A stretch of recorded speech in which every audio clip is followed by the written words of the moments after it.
Analyzing a picture of Otto von Bismarck and his wife.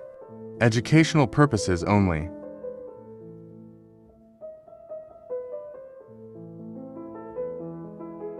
What can we see? In the foreground, we can see Bismarck and his wife, him on the left and her on the right side. In the background, we can see a beautiful white wall, on which the shadows of the two fall.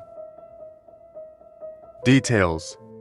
Bismarck's serious look representing the serious situation the man was in, the light smile on the face of Bismarck's wife representing hope. Conclusion. The picture depicts that you should believe in your goals and hope.